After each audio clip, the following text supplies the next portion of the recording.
Hoje eu quero te levar para um capítulo que, se você lê com calma, parece que ele muda o ar do quarto.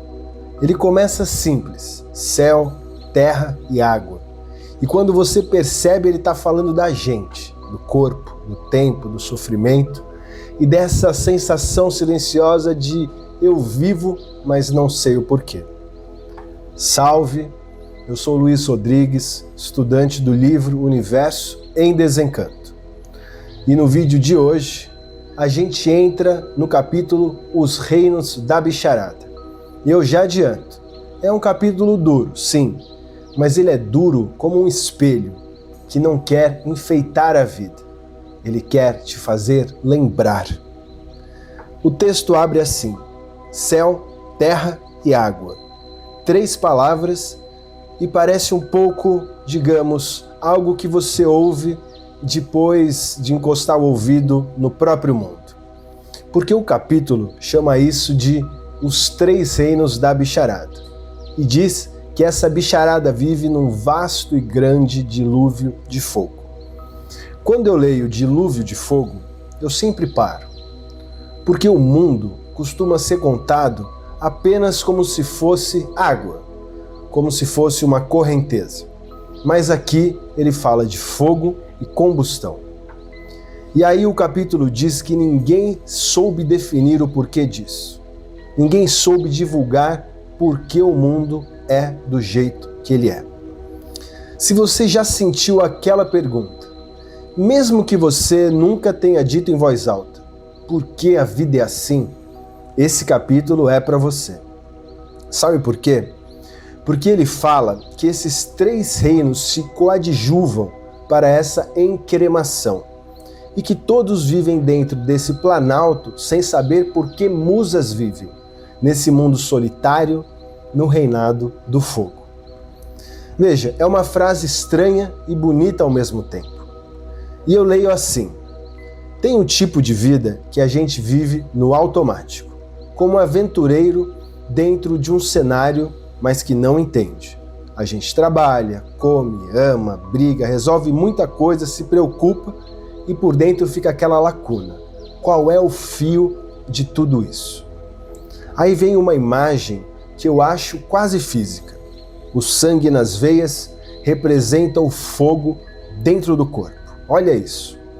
O capítulo não está falando de fogo só como metáfora.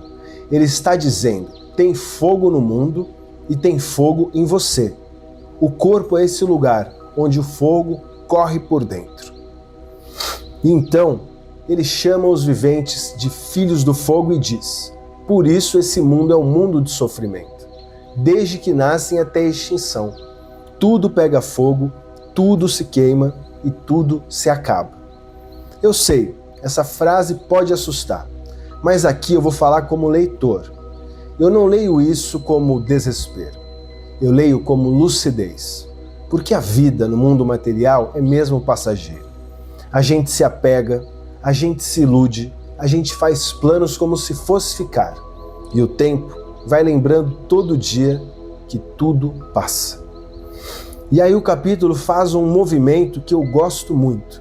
Ele pega esses 3 reinos e diz que eles dependem de outros 3 reinos, que são Sol, Lua e Estrelas, para formar as multiplicações dos seres. E desses seres conta-se mais um reino. Então ele diz: todos juntos formam as 7 partes do porquê assim são. E aqui é o momento em que eu te convido a prestar mais atenção. O livro está dizendo que nada disso é solto, que existe uma formação, que existe uma estrutura, que o mundo não é só um monte de coisa acontecendo a cada instante, todo momento. Mas ele também diz que os povos olharam esse conjunto e ficaram sem saber como tudo gerou, como tudo nasceu, cresceu e refloresceu. Ou seja, a gente olha o mecanismo funcionando, mas não tem o natural. A gente vive dentro do mundo, mas não sabe o porquê que esse mundo é assim do jeito que se apresenta. E aí vem um trecho que dói, porque é verdadeiro. O texto diz que todos vivem nessa faina de aventureiros, descoordenados de si mesmos, esquecendo o que são, julgando ser o que não são, convencidos por quê? Pelo esquecimento. Se eu tivesse que resumir isso numa frase simples, eu diria o seguinte: o mundo não é só confuso, a gente também fica confuso por dentro. A gente esquece, a gente inventa um personagem, a gente tenta parecer forte, mas segue perdido na raiz. E então o capítulo faz a virada. Ele diz que ninguém poderia apurar isso.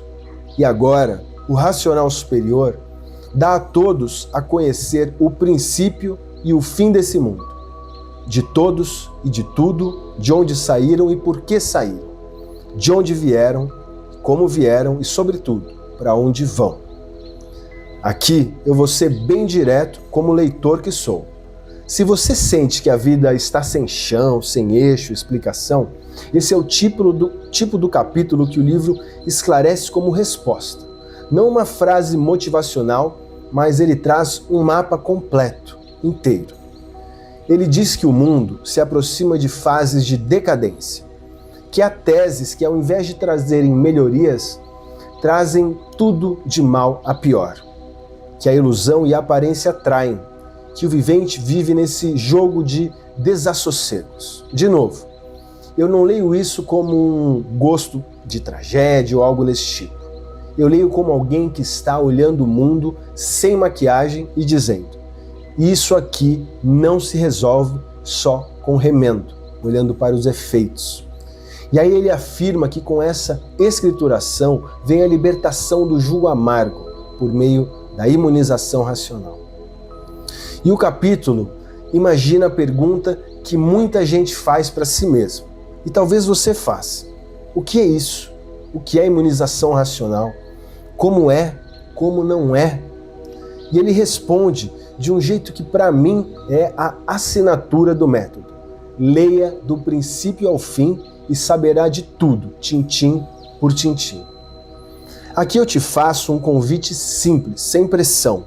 Se esse capítulo te tocou em algum ponto, seja pela imagem do fogo, seja pela ideia das 7 partes, seja por essa sensação de viver sem manual, faz esse teste do livro, leia, não uma vez, mas com constância, porque esse conhecimento, na minha visão, não funciona como frase solta, ele funciona sim como um caminho, o caminho do bem, o caminho racional.